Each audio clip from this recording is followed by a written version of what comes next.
मेरा नाम रेखा चंद्रकांत बारी है। शब्द विचार।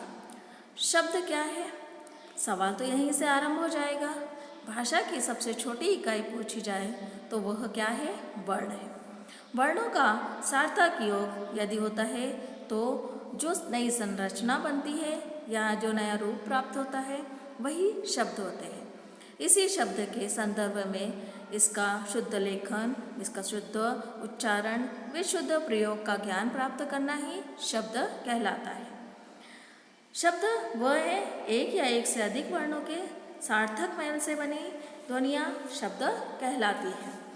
शब्द के अर्थ के आधार पर दो भेद होते हैं, सार्थक शब्द और निरर्थक शब्द।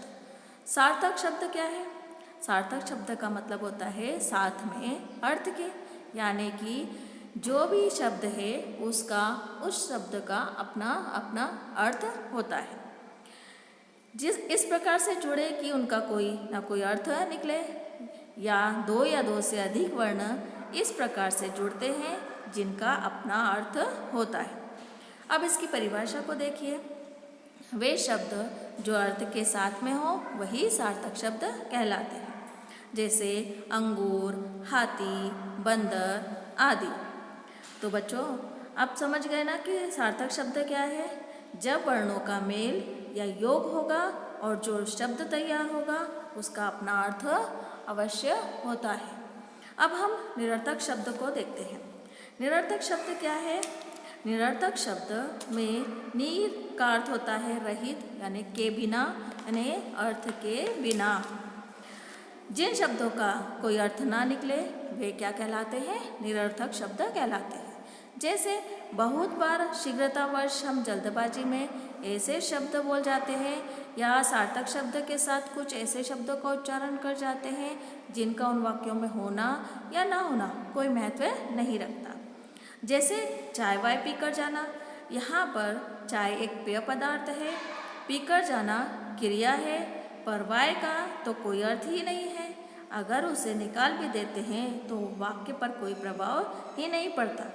चाय पीकर जाना यह भी कहा जा सकता है। यह पर जो वाय शब्द है वह निरर्थक शब्द है, जो कभी कभी जल्दबाजी के कारण हम सार्थक शब्दों के साथ प्रयोग में लेकर आते हैं।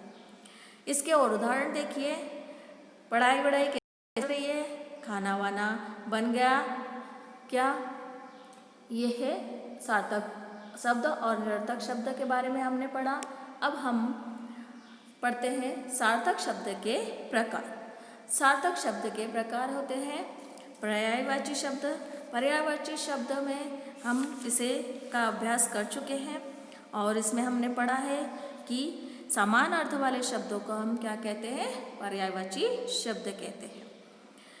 विलोम शब्द दूसरा प्रकार क्या है? विलोम शब्द, इसमें एक दूसरे के विपरीत या उल्टे अर्थ बताने वाले शब्दों को हम क्या कहते हैं? विलोम शब्द कहते हैं। इसका भी अध्ययन हम कर चुके हैं। आगे है तीसरा अनेकार्थी शब्द। जिन शब्दों का एक से अधिक अर्थ होता है अनेकार्थी शब्द कहलाते हैं। यहाँ तक हमने अध्ययन किया है। अब हम उसके आगे चौथा प्रकार वाक्यांश के लिए एक शब्द का अध्ययन करेंगे। वो क्या है? कभी कभी हम लिखते समय या बोलते समय हम पूरे वाक्य के स्थान पर एक शब्द से ही काम चलाना चाहते हैं। ऐसे स्थानों पर जब वाक्यांश का प्रयोग करते हैं, एक शब्द का प्रयोग करते हैं, तो इसमें एक ही शब्द का प्रयोग क्यों करते हैं? पूरे वाक्य का प्रयोग क्यों नहीं किया करते? वो इसलिए क्योंकि एक शब्द का प्रयोग अपनी अभिव्यक्ति, अपनी रचना, अपने मनोभाव या विचारों को सशक्त या मजबूत और संक्षिप्त में व्यक्त करने के लिए हम अनेक शब्दों के लिए एक शब्द का प्रयोग करते हैं।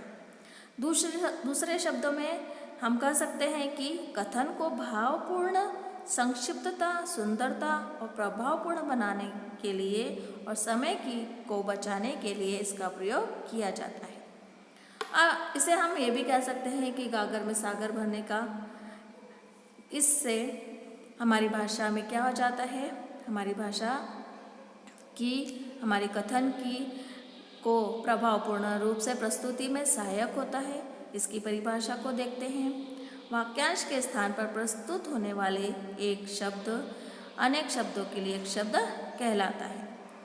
इसका प्रयोग यह हमारी कथन कहने के लिए बहुत अधिक महत्वपूर्ण होता है, क्योंकि इससे भाषा में संक्षिप्तता आती है, स्पष्टता आती है और सुंदरता आ जाती है। इसे उदाहरण का देखिए। इसके उदाहरण हैं, जैसे बच्चों गांव में रहने वाले को क्या कहते हैं? गांव में रहने वाले को हम क्या कहते हैं? ग्रामीण कहते हैं। यह गांव में रहने वाला ये 4 शब्दों का से मिलकर एक वाक्य बना है और इन वाक्यों का अपना अर्थ होता है। इस अर्थ में हमने ग्रामीण कहा। ग्रामीण कहते हैं तो यह सभी गांव वालों की जानकारी तुरंत मिल जाती है। इसे ही वाक्यांश के लिए एक शब्द कहा जाता है। फसल उगाने वाले को क्या कहते हैं? फसल उगाने वाले को किसान कहते हैं। अब हम वाक्यांश के लिए एक शब्द के और अनेक उदाहरण को देखते हैं।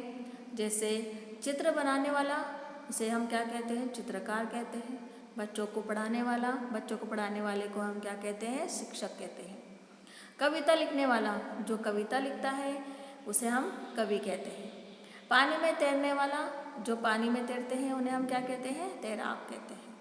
साथ पढ़ने वाले को हम सहपाठी कहते हैं।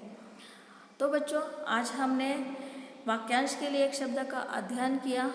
धन्यवाद।